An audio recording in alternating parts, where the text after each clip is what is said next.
บทบาทพุทธศาสนาที่มีต่อสังคมลาว1บทบาทวัด2บทบาทพระสงฆ์3หน้าที่พระสงฆ์4หน้าที่ชาวบ้านบทบาทพระพุทธศาสนาที่มีต่อสังคมลาวพระรัตนตรัยมีพระพุทธพระธรรมและพระสงฆ์พระพุทธคือพระพุทธเจ้าเฮาผู้นำคำสอนผู้บรรลุธรรมขันสูงสุดได้นำคำสอนมาผู้ค้นพบเหมือนอัลเบิร์ตไอน์สไตน์ค้นพบสูตรเคมีเหมือนอริสโตเติลเหมือนอีกอย่างก็แล้วแต่พระพุทธเจ้าเขาคือกันเป็นนักวิทยาศาสตร์แต่โมเมนต์นักวิทยาศาสตร์เป็นนักศาสนาเป็นศาสดาค้นพบคำสอนโดยสัจธรรมโดยธรรมศาสตร์พุทธะหมายถึงผู้หู้ผู้ตื่นผู้บันดังนั้นพวกเขานี่ก็เป็นพุทธะขน่อย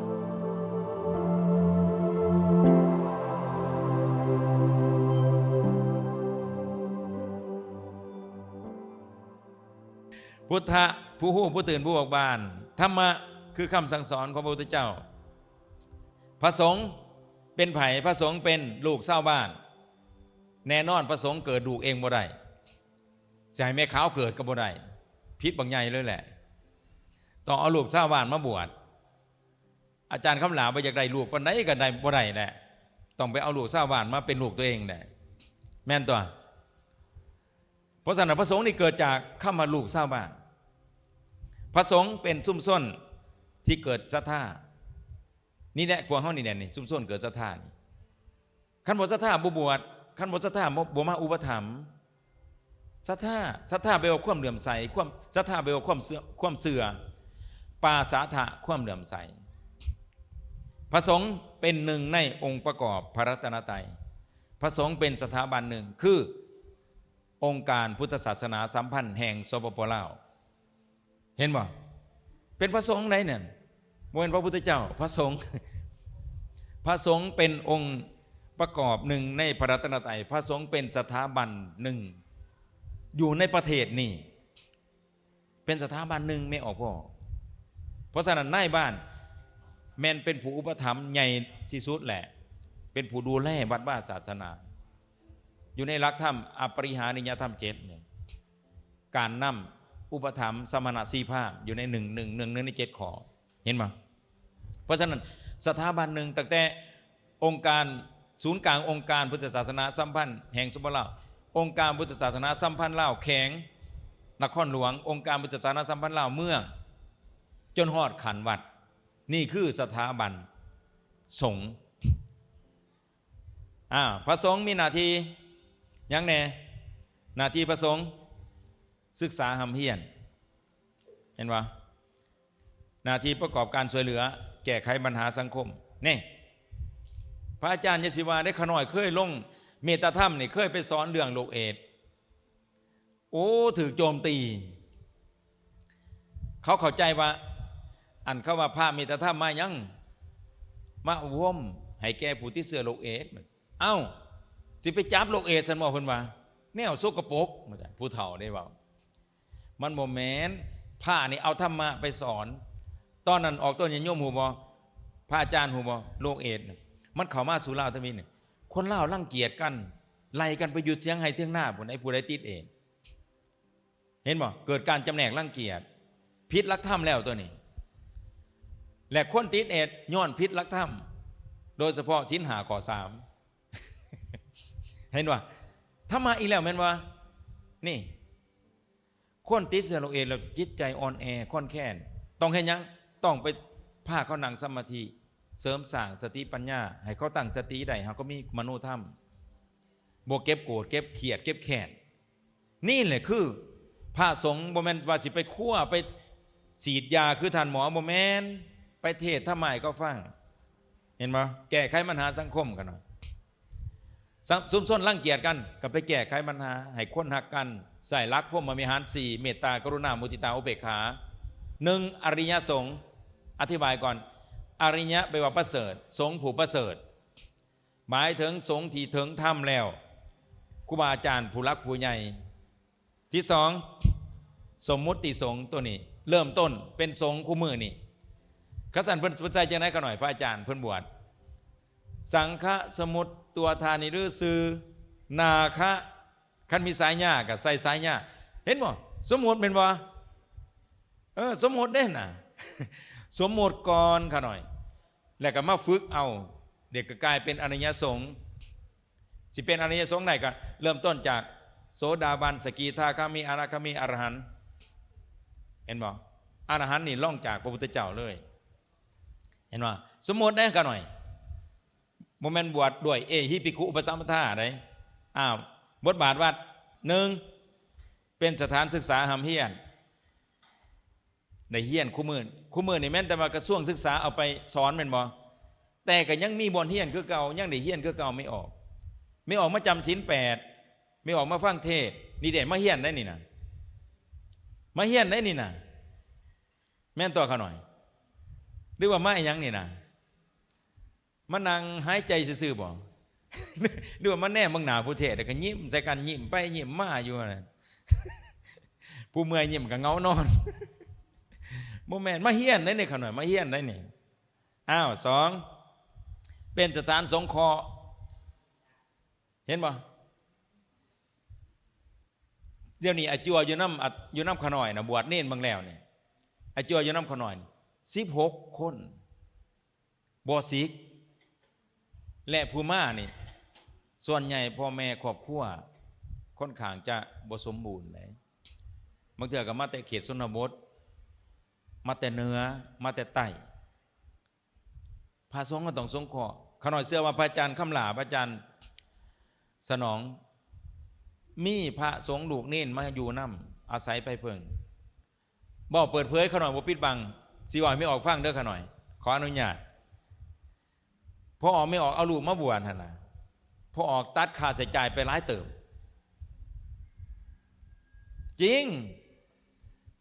ไรเลย1เขากินบ่ได้ซื้อให้มันกินแล้วมันมาขอไม่ออกกินอยู่วัดพี่ย่างบิณฑบาตน้ำยาคู่ไม่ออกไรโลดขาบหนึ่งเท่าไหร่ลูกเจ้ากินเข่าแม่นวะตื่นมานี่อีแม่กินเข่าเบิดแล้ว20,000 กีบนะอีแม่ไปห้องเฮียนเบิดแล้ว20,000 กีบมาตอนแรกอีแม่กินเข่าเบิดแล้ว20,000 กีบตามสุด10,000 60,000เจ้าจ่ายมันเปิดเทอมในซื้อส่งซื้อเสือซื้อปื้มซื้อบิ๊กซื้อซอแม่นวะพวกนั้นพวกจิ้มหายได้พวกนั้นนะ เป็นยังอย่าว่าจันอย่างไรโทรศัพท์กับแอลแม่นบ่แหละพ่อแม่หาซื้อให้บ่ซื้อให้เฮ็ดประสดไปเสพยาไปเที่ยวไปเล่นนี่สังคมคู่มือบ่เฮียนอีกบางเทื่อนี่เล่นแต่เกมตัดไปบักหลายแม่นบ่ต่อมาวันนี้เฮือนบ่ได้เซาเขาบ่ได้ซื้อจังสี่คู่มือได้เซาบ่เฮือนบ่ได้เซามาอยู่วัดนอนไปเลยกุฏิกุตางอยู่แบบสมถะเน้นหน่อยพอคุ้มเป็นอาทิตย์กับโบสักเม้นปันมาบ่ได้บอกอยู่นี่เด้อบอกอยู่วันอื่นแถมขี้ข่านพ่อบางองค์นี่พอคุ้มเก่าแล้วมิ้นแต่โบสักไหนนอกจากโบสักทิมเมียนไปร้อยเอาข้อมูลไปใหม่ๆแสหีดเอาซะมันนี่ต้องในซ้อนเพราะว่าก็เคยอยู่น้ำพ่อน้ำแม่เป็นบ่มาจากโรงเรียนแก่ส่งทิมปุ๊บแม่ก็ซักให้แล้วบัดนี้เอาเขาเครื่องซักผ้าแม่นบ่รีดให้ตื่นมาอาบน้ำให้แต่งตัวให้ไปโรงเรียนอู้เจ้านายใหญ่เกิดมาเป็นเจ้านายแล้วลูกในเมืองนะเพิ่นไปอยู่วัดบ่ได้ไหนข่อยตีของ3 โมงครึ่ง4 โมงต้องไหวไปไหวนางเอานอนข่อยเอาน้ำหดนอนบ่ตื่นบ่ไปบิณฑบาตข่อยเอาน้ำหดเอาสนุกเลยเต็มกุฏิเลยเนี่ยห้องเดอะซีห้องเดอะหาห้องเดอะ3มีแผนการบสิปุกเป็นแบบห้องแถวปึ๊บโหนดให้อยู่เป็นห้องแถวเลยบ่ต้องเฮ็ดใหญ่นะกุฏิเฮ็ดห้องแถวเลยมุ่งสักสีแอมฟ้าเกินมันอยากอยู่น้ำไหลเห็นบ่ประหยัดเป็นบ่ปึ่มบ่มีครูบาเอาให้เห็นบ่บิ๊กบ่มีครูบาเอาให้พระเพิ่นเมตตาได้ไม่ออกครูบาอาจารย์เพิ่นฮักลูกเน้นได้รวมทั้งอาตมาพร้อมทั้งที่หูเนี่ยบ่แม่นลูกตัวเองหักๆนะแม่นบ่สิบ่ลูกเมียก็บ่แม่นจังมาแต่ทางไหนบ่โหดพ่อแม่มัน ก็ยังหักมันอีกได้นะเบิ่งแม่ขึ้นมาลูกเมียเก่ากูมาบวชน้ำก็จักสิบ่สิหักมันนะ อาจารย์สลองเนี่ยพอคำหลามาบวชสิมีลูกเมียใหม่เมียเก่า ต่อไปสงเคราะห์สถานที่ปฏิบัติธรรมเห็นว่านี่ไม่ออกเบิ่งนี่ติดเสือได้นี่โรคเอดได้นี่เขาดีแล้วบางคนก็ตายไปแล้ว โครงการนี่ปิดไปแล้วเดือนโครงการอบรมธรรมะหรือว่าวิปัสสนากรรมฐานให้กับผู้ที่เสียแล้วเอดจบไปแล้วจบตั้งแต่ปี 2012 ปิดไปเดี๋ยวนี้มีแต่สอนโรงเรียนออกตัวโยมสอนโรงเรียน12 แห่งอยู่ในนครหลวงนี่แม่นั่นนี่ปนกันมีสาวนมผ้าม่าแน่มีผู้ติดเสือโดยตรงแน่นี่มานั่งอยู่วัดพวกอาตมาพิพิธภัณฑ์เห็นบ่บทบาทวัดเป็นพิพิธภัณฑ์นี่ดิ่งไล่นี่มาเบิ่งโลดอยู่วัดคันอยากฮู้ว่าสถาปัตยกรรมดิ่งไล่ของลาวเฮามีหยังมาเบิ่งอยู่วัดนี่มองสมุดเป็นหอไตแต่ละวัดต้องมีหอไตเด้อขน่อยเด้อครูอาจารย์อย่างหน่อยมีจักหลังหน่อยนึงได้ปึ้มยังก็มาป้าไปหันขน่อยยะคู่รุ่นใหม่นี่เฮ็ดหลังหน่อยมีห้องแอร์มีบอลนั่งโต๊ะนั่งมีนั่งกับพื้นให้ลูกหลานได้เวลามันศีลเข้ามาน้ำพ่อแม่ให้เขาไปอ่านหนังสือขน่อยเนาะปึ้มการ์ตูนก็ได้ขน่อยบ่จะเป็นต้องปึ้มถ้ามาเพื่อลูกเพื่อหลานได้เขามาศึกษานิมนต์เฮ็ดขน่อยมีโอกาสขน่อยอยู่วัดขน่อยยังเสียคือวัดอาจารย์ดาวเสด็จมีห่านกาแฟมีอ่านห้องอ่านปึ้มมีบอลสนทนามองแชทอีหยังก็สิจัดไปเลยคันมีโอกาสมีแผนอยู่ไหนจะเฮ็ดคนมากินกาแฟเอาไปสนทนาธรรมอาตมาไปได้บทเรียนจากเกาหลีอยู่หลังผู้พนวันผู้เฒ่ามาปฏิบัติธรรมนะเลิกพักผ่อนปฏิบัติธรรมเขามากินกาแฟมีปึ่มอ่านและก็กาแฟบ่ได้จ่ายไม่ออกแต่ให้ปอนตู่ปอนตามใจสอบอยากปอนเท่าใดกับปอนผู้ใดบ่อายกับปอนน้อยๆผู้ใดอายกับปอนสมควรอย่างเช่นเคยกินยีนอกจอกเท่าไรจอก65,000 กีบกับปอน65,000 กีบคัดปอนหน่อยกว่านั้นก็อายมูปล่อยปอนฟรีได้นะกินฟรีแต่ว่าให้ปอนตู่อยู่เกาหลีด้วยอยู่เกาหลีมีนะต่อไปบอนประกอบพิธีกรรมเห็นบอกพวกเฮามาซาลานี่แม่นประกอบพิธีกรรมไหว้พระหับศีลเสียเคราะห์สะเดาะเคราะห์บัตรอาจารย์สลองนี่สูตรกระทงพร้อมสูตรรดน้ำพร้อมดูหม้อดูลายมือรู้ เฮ็ดทุกอย่างเลยต่อไปนี่เห็นบ่เด็กหน่อยมาปฏิบัติธรรมได้นี่เขาเอิ้นว่าอาสาสมัครรุ่นจิ๋วซ้ำนั่งน้อยนั่นแหละนี่อย่าสิว่าได้เด็กหน่อยนั่งสมาธิบ่เป็นพวกอาตมานี่สอนตั้งแต่อนุบาลจันทวรนั่นเด้เห็นว่านี่แมนเบิร์ดนี่เป็นสถานที่ประชุมของชาวบ้านเป็นศูนย์ศิลปวัฒนธรรมเห็นบ่นี่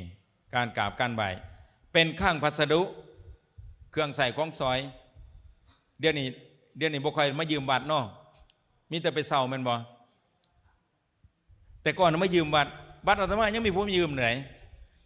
เวลาคนตายน้องเพื่อนดีอาจารย์ยืมศาสตร์แน่ยืมถ้วยแน่เอาบางทีถ้วยแตกก็บ่บอกเฮามาส่งให้ครบเด้ออาจารย์ว่าซั่นบางทีศาสตร์เอาไปเฮือนบุญไปปูเดินบ้านผู้ใดแต่ที่สิปูเฮือนมันเหลือปูเฮือนมาปูเดินบ้านพระลงเมื่อนี่ก็เต้นอิเล็กโทรนกันบาดนี้เกิบสนย่องเหยียบศาสตร์ข่อยอีกขาดเอามาส่งก็บ่บอกว่าศาสตร์ขาดนี่นะครบตามจำนวนอาจารย์ว่าซั่นโอ้ยจะมันศาสตร์ขาดกับเงินเพิ่นนั่นแหละซื้อสวยเนาะเฮาบ่ได้ซื้อเนาะแพ้เอาวัดเป็นศาลตัดสินคดีตะกี้เพิ่นมีคดีกันเรื่องดินมุ่นดินมั่งเรื่องผัวเมียบางทีมาหายาคู่อบรมไกลเกลี่ยได้ยาคู่อบรมไกลเกลี่ยน่ะคือบ่คักอยู่ที่ถ้ำเคยมีอยู่ชนบทเนาะวัดเป็นบ่อนให้คำแนะนำปรึกษาแก่ชาวบ้านเห็นบ่มีหยังก็มาปรึกษาแต่คุมื้อนี่มาอาจารย์เอ้ย ฝันดีอยู่บ่เนาะโอ้ยจะสิมาปรึกษาอีหยังอันนั้นนะอย่าได้ก็ไปซื้อเอาโลดเข้าบ้านกาละพึกก็เปิดเอาซื้อเอาบ่ได้ถึกจักบาทเลยยาคูบางคนก็ต้องทาเสื่องไปทงในกาละพึกไปบ้านเอ้าอยากได้เอาเด้อเพิ่นว่าไปซื้อบ่ถือซ้ำวัดเป็นสถานที่พยาบาลทั้งด้านทางกายและจิตใจเสื้อบ่ไม่ออกพอออกเสื้อบ่พระอาจารย์คนเฮานี่นะคนลาวนี่นะตั้งแต่มือเกิดจนหอดมือตายติดพันกับวัดเสื้อบ่ขั้นผู้ยังน้อยสิบ่เสื้อเนาะพระอาจารย์สนองนี่เสื้อแล้วขาน้อยนี่เสื้อแล้วเป็นหยังสิแตงดองกับมาขอมืออาจารย์เบิ่งให้ร้านแน่อีนางมันสิแตงดองว่าซั่นมื้อได้ดีว่าซั่นอู้สิเอาผัวก็ยังมาบอกกูอยู่บาดตั้งท้องได้บาดนี่เฮือนขังวัดนั่นแหละบาดตั้งท้องได้บาดอาจารย์อีนางมันสิไปขอดภายใน7 วันในแผนว่าขอดได้มือได้ก็ได้ไปมือได้ดีว่าซั่นเอามึงสิมาถามกูหยังมึงเจ็บท้องมึงก็ไปออกบ่ได้ดอกว่าอยากให้ลูกเกิดมือดีเพิ่นว่าโอ้กูสิฆ่าได้เนาะบัดนี้ว่าขนอกก็ใส่ปฏิภาณได้ขน่อยเจียงสุกจันทร์ยีเสาข้าน38ทิศพุทธ4 เก่าจันทร์ประหัสไหลคำเจียงสุกจันทร์แสดงว่าวันศุกร์อย่าไปวันจันทร์ไปเป็นวันฟู่วันจมเด้เจียงสุกจันทร์ยีเสาข้านวันเสาร์เป็นวันจมเดือนยีมันข้านวันฟู่ไปวันข้านเด้อข่อยว่าไหลไปหอดวันประหัสเป็นวันฟู่ไปวันประหัสเด้อเจ้าของบ่าต่อมันออกมันพูดไหมแน่อย่าสิไปฟื้นได้สตามันเด้เด็กหน่อยมันจะเกิดมือนั่นแล้วว่าสิไปออกวันประหัสนัดแพทย์แล้วว่าสันเจ็บท้องขึ้นมันพูดว่าสันไปออกทันทีเลยมีกันหน่อยออกได้ให้เจ้าไหนบ้านนี่อาจารย์ตั้งซื้อให้แน่เอาอีกแล้วกูฆ่าอีกแล้ววันนี้วะเปิดหาโหราศาสตร์เลยวันนี้ปึ้มโหราศาสตร์เปิดโอ้บัดข้านมันพูดโอ้ยโหแล้วกูบ่ฆ่าวันนี้เขียนให้เลยเห็นบ่ท้าวพรหมจรรย์พุ่นน่ะใส่เสื้อไหมท้าวบัวสวรรค์พุ่นน่ะปุ้ยตามบ้านเขาเลยแหละตั้งซื้อให้แน่ว่าสั่นเห็นบ่มันจะหมุนไปจากสี่เนาะอาจารย์บ่สบายวันศีลผูกแขนให้ร้านแน่กับมาผูกแขนนี่แล้วบ่มีจังได๋ฝ่ายมันแขนต้องมีได้ขะหน่อยบ่มีนี่เสียเปรียบไม่ออกต้องมีไว้ตลอดได้นี่ขนาดเดินทางยังมีนะสิขึ้นยุ่นอาจารย์มีฝ่ายบ่ผมว่าแฮะอันใดเอาให้เพิ่นอีกได้หั่นต่อไปมันสิยาววัดเป็นสถานศาปนกิจมีบ่งานศพอยู่นี่นั่นเห็นบ่พ้นข่อยยังบ่บ่อนเผาศพศาปนสถานบ่อนเผาศพต่อไปอันนั้นคือบทบาทพระบทบาทวัดต่อไปบทบาทพระสงฆ์1เป็นที่เพิงอันบวรเป็นที่เพิงอันประเสริฐให้กับออกตัวญาติโยม2สอนธรรมะให้กับออกตัวญาติโยมครูบาอาจารย์3นำผ้าปฏิบัติ4ห่วมพัฒนา5ปรึกษาดีให้คำปรึกษาที่ดี6มีส่วนช่วยเหลือสังคมหน้าที่วันนี้หน้าที่ประสงค์1สอนชาวบ้านให้เว้นจากความชั่วตั้งอยู่ในความดี2ช่วยเหลือด้วยความบริสุทธิ์ใจเห็นบ่บ่แม่นบ่ช่วยได้ขน่อยประสงค์ต้องช่วยชาวบ้านได้อาจารย์บ่แม่นไม่ออกพอออกบางต้นนี่บางคนนี่เข้าใจว่าพระอาจารย์นี่ต้องเอาอย่างเดียวบ่แม่นได้พระอาจารย์บางองค์นี่เข้าใจว่าตัวเองเอาอย่างเดียวพระเป็นผู้รับไม่ออกเป็นผู้ให้ว่าซั่นเนี่ยนะมันสิเข้าข่ายโกยเถยโยต้องช่วยได้ขน่อยมีหยังเฮาก็ช่วยขน่อยช่วยสังคมช่วยสอนลูกชาวบ้านช่วยบรรทุปัจจัยพระพุทธเจ้าเฮาบอกไว้ได้ขน่อยเนาะนี่คนคว้าหาความรู้มาสอนชาวบ้านอ่านศึกษาขน่อยครูบาอาจารย์นี่สอนให้เข้าใจแจ่มแจ้งอย่าสอนให้บกบนตรงไปเลยขน่อยบอกไปแบบขน่อยก็ได้สอนบอกไปโลดว่าธรรมะคือแนวนี้หีดข้องคือแบบนี้ต่างได้ไม่ออกคนเรา3อย่างเจือ1เสือคำสอนโดยแท้ในพุทธศาสนา2 เสือโดยหิดข้องแท้ๆอย่างเช่นบุญกินเจียงบุญตะโอยบ่เกี่ยวกับพุทธเลย3เสืออยู่ในธรรมกลางเช่นยะคู่เอาคำสอนพระพุทธเจ้าไปสูตรมงคลแต่ในขณะเดียวกันไม่ออกกระแตงโอน้ำมนต์คันน้ำมนต์เห็นปะเขาใส่อยู่2อย่างนี่เนาะบอกทางดำเนินชีวิตทางไปสู่สวรรค์สู่นิพพานเห็นปะหน้าที่ชาวบ้านหน้าที่ออกเทศโยมพระพุทธเจ้าก็แบ่งให้คือกัน5อย่าง1เหตุสิ่งใดก็เหตุโดยความเมตตาโดยความหวังดีต่อวัดวาศาสนาต่อพระสงฆ์องค์เจ้าเห็นปะ2บอกสิ่งใดก็บอกโดยความเมตตาโดยความปรารถนาดีต่อพระสงฆ์องค์เจ้า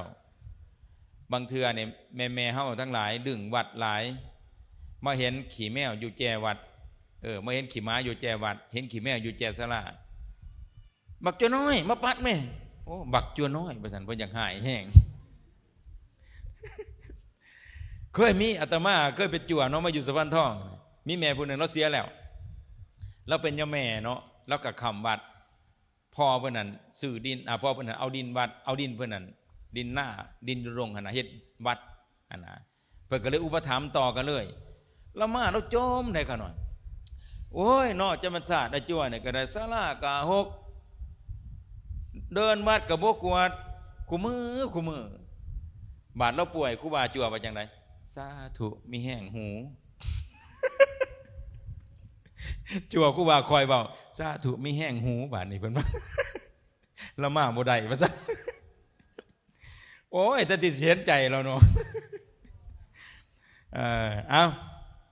ต่อไปเห็นปะนี่บางเถื่อออกบิณฑบาตเนาะไปบ่มีใส่ดอกมือนี่ว่าในสมัยพุทธกาลเพิ่นเว้าแนวนั้นได้แต่คู่มื้อบ่ได้เว้าดอกเนาะมิแต่บอกว่าอาจารย์ไม่ออกว่าท่านดอกไปก่อนซะเพิ่นว่ายะคู่ว่ามื้อหน้าก็ได้ว่าซั่นยังมีความหวังอยู่ยะคู่ก็ได้ต่อไปคิดสิ่งใดก็คิดโดยความเมตตาโดยความหวังดีแม่ทายเอาแต่ตัวหนังสือก็ได้นำหูบ่ต้องทายเนาะมันสิบ่ทันเอาตัวหนังสือถวายการต้อนรับโดยความยินดีและเต็มใจเวลาครูบาอาจารย์ไปเฮือนไปซ่านก็ต้อนรับเนาะโดยความยินดีจะไปรับตาสั่งยะคู่ได้มาหาดูแท้เอาแต่ซ่องมาให้เป็นตาสั่งมายามใดก็ซ่องเต็มมือยะคู่ไปเอิ้นไม่ออกอยู่วะสันอัดประตูมีจีรีอยู่หลาบเอาแต่ซ่องไปให้ยะคู่กับเบิ้งแน่เห็นว่ากันไดเห็นว่าเพิ่นแพ้ให้ดูแต่ว่าค้นไปให้ตลอดอาจารย์กำหลากันไดเอาแต่ซ่องไปให้ไม่ออกซ่องผ่าปลาได้ไม่ออกเด้อบอกว่านี่อุปถัมภ์ด้วยปัจจัย4ปัจจัย4มีหยัง1ผ้าคลุม2อาหารบิณฑบาต3ที่อยู่อาศัยเสนาสนะ4ยาปัวพยาธิ4อันนี้พระพุทธเจ้าว่าพระสงฆ์แก่คนควรแก่การบริโภคเอิ้นว่าปัจจัย4ปัจจัยแปลว่าสิ่งอาศัย4ประการที่บันเอิญมาจตุหั่นน่ะจตุแปลว่า4จตุปัจจัยน่ะมาถึงปัจจัย4หั่นแหละเนาะไม่ออกสิบริจาคเงินกับยาหมายถึงเพิ่นเอาเงินไปแปรรูปเป็นวัตถุเป็นผักคุ้มเป็นอาหารการกินเห็นบอกโครงการบวชเน้นคู่มือนี่เพิ่นก็จะคิดมูลค่าออกมาว่ามื้อนึงสามเณรน้อยกินเบิด10 ล้านไม่ออกในหมู่บ้านก็จะแผ่กันเอาเงินสดมาให้แม่ครัวไปออกตลาดเองเพราะว่าเพิ่นบ่มีเงินใครจะมาเฮ็ดนั่นก็คือแปรรูปจากเงินมาเป็นอาหารก็เป็นปัจจัย4คือกันเนาะมาฮอดนี้ก็ที่ว่าสมมาพระควรแก่กันเวลาในการบรรยายธรรมเนาะขอใส่เข้ามาบรรยายธรรมกันแล้วกันให้กับพ่อแม่ครูบาอาจารย์สหธรรมิกเขต5โดยมีพระอาจารย์สนองคุณภักดีและกับพระอาจารย์คำลาสหธรรมิกเขต6เนาะได้มาเป็นประมุขประธานห่วมและก็มีการทานในบ้านได้ค่าพักบ้านพร้อมด้วยเฒ่าแก่ในโฮมสาพันธ์แม่ยิ่งผู้ทรงคุณบุตรทุกท่านที่ได้สละเวลาเข้าร่วมในการรับฟังธรรมะเสริมสร้างสติปัญญาความเข้าใจ ในบทบาทพุทธศาสนาต่อการพัฒนาสังคมลาวในฮันมันจะมีบทบาทของวัดตั้งแต่อดีตจนถึงปัจจุบันบทบาทของพระสงฆ์และหน้าที่ของพระสงฆ์ที่มีต่อชาวบ้านและหน้าที่ของชาวบ้านที่พระพุทธเจ้าได้มอบหมายให้พวกเฮาบรรดาบริษัทสี่คือภิกขุภิกขุณีอุปสมบทอุบาสิกาที่จะจันลงรักษาพุทธศาสนาให้มีอายุยืนยาวตราบเท่า5,000 พระวรรษาตามพุทธธรรมนายในที่สุดนี้ก็ขออำนวยสิริพรให้แก่ครูบาอาจารย์การนำภาครัฐออกตนญาณโยมทั้งหลายสาธุชนทุกทานให้มีแต่ความสุขกายสบายใจประพฤติปฏิบัติธรรมให้ได้มรรคผลนิพพานตามบุญญาสมบัติของตนเหตุเบียกเหตุการณ์เหตุธุรกิจกิจการงานใดๆทั้งส่วนตนส่วนรวมก็ขอให้ได้ผลสำเร็จตามความปรารถนาทุกที่ว่าราชการทุกอาจทุกองค์ทุกฐานทุกคนตลอดไปเทินขอนมัสการและเจริญพร